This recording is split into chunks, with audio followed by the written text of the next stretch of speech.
Hello，我们来 Home Depot 买东西了，终于准备要做我们的酒柜了。真难说是今年冬天最大的一场雪了吧？今天是来买酒柜的木头。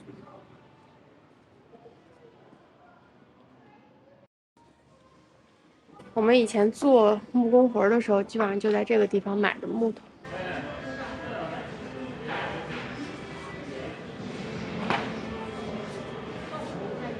一切准备工作都就绪了，我们回家干活去。这是我们设计师的图纸，还听得见吗？还听得见吗？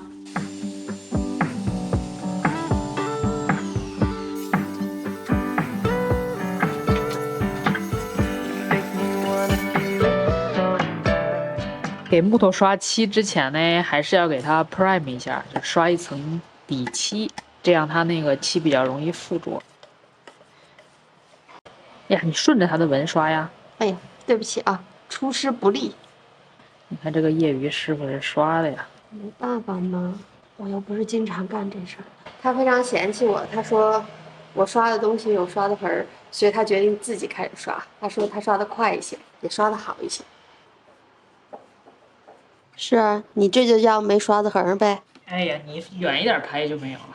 我这个板子已经 prime 过了，刷过底漆了，已经干了。我们想了一下，决定先把它组装起来，再刷漆。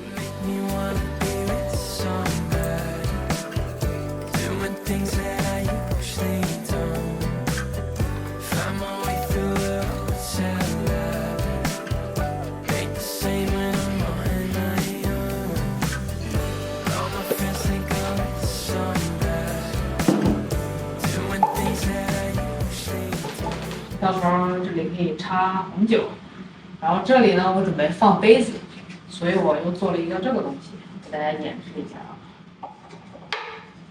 把它定在这里，把它定在这里，它就可以把杯子挂进去了。你这个迷你小酒柜的框架大致就定好了，然后我们现在只刷了一层底漆，准备明天把它刷一下漆。Hello，大家好。今天呢，趁着我休假在家，所以我准备今天把我们昨天订好的酒柜儿给刷一下漆。这3个小条是拿来挂酒杯的，如果钉进去之后再刷漆，就几乎刷不到了。所以这3个小条我们单独刷完漆，然后再钉上架子。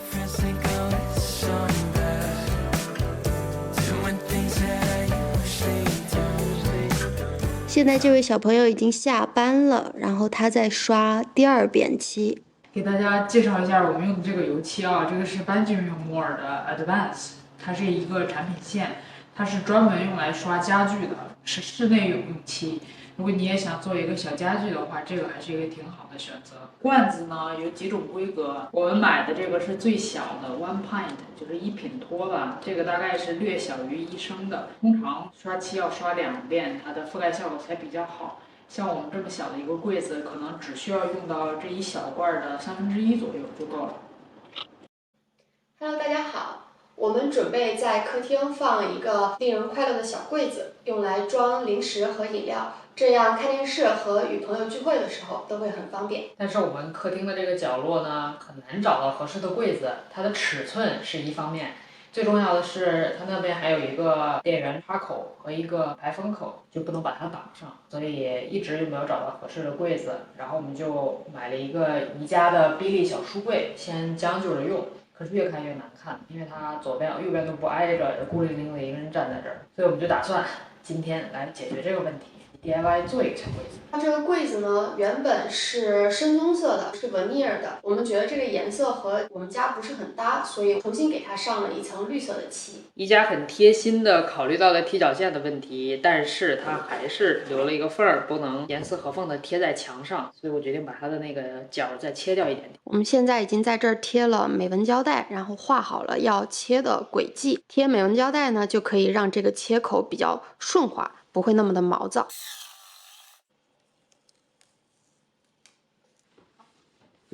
现在已经贴墙了。这个我们已经做好了，刷好漆了。然后大家也可以看到，它其实是个半截柜，这个东西其实是到时候放在这个上面的，现在就等着把它抬上去安好就好了。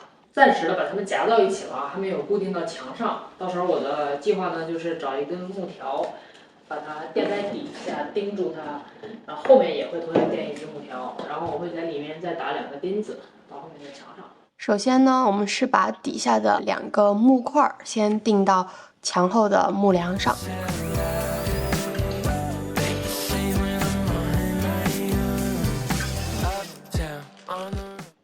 用它把宜家这个比例冒充到墙上。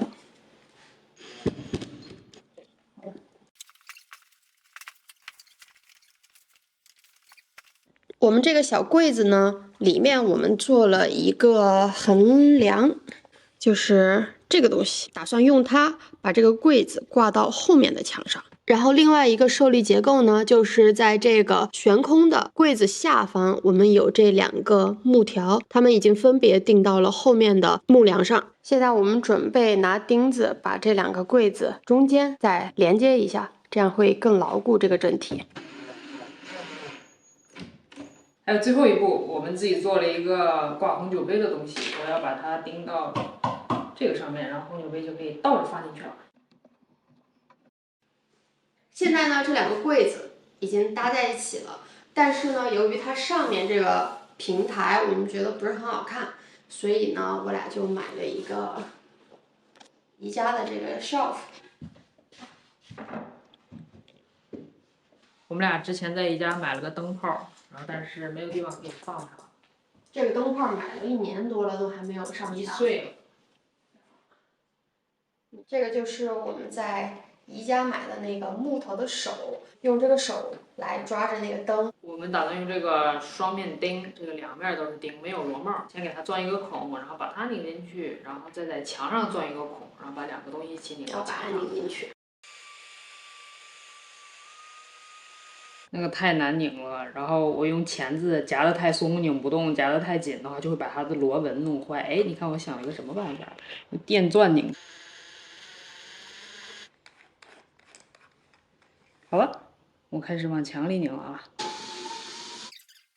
事实证明啊，这招可以，现在非常牢固。最后一片把它拧上去。